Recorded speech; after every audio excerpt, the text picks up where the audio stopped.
Ready to change the world together? I'm Jen Hammond, and I'm living incognito. Please like, subscribe, comment if these conversations got you thinking or helped you. Other cultural shifts that I'm seeing are how the government is making it harder and harder for artists to do their jobs, right? Especially if our work is collaborative.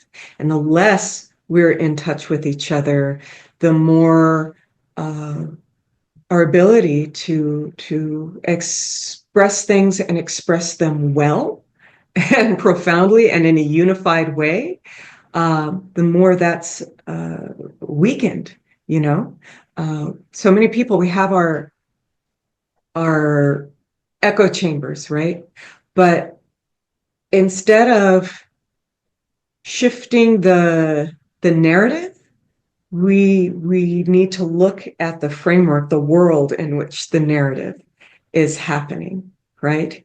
And I feel like one difficulty that a lot of artists and a lot of political artists too especially have is in finding where are these places where it's worth it to give a little for the greater good. I am a person who believes in the greater good. I don't associate the word compromise only with negativity, right? The first time I ever came across somebody who thought the word compromise was a negative thing, it took me a while. I always thought it was a positive thing. It's the way, we find a way. But yeah, it's a lot of I was talking with my agent. A lot of actors seem to be regarding acting or treating it more as a hobby because they're juggling so many other survival jobs. And what does that do? That impairs their work. I mean, there's commercial stuff, but there's also other things, right?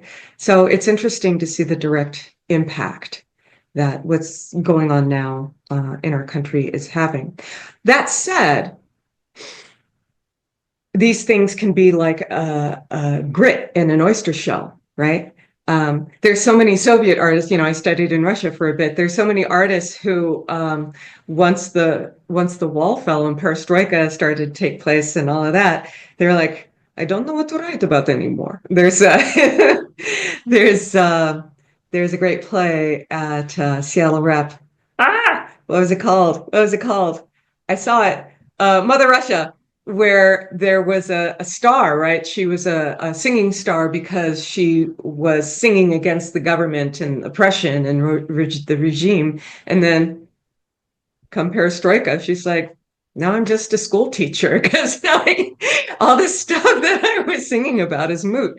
So it could be one of these never waste a good crisis moments, but we just have to get our brains there faster, I think, for our own survival.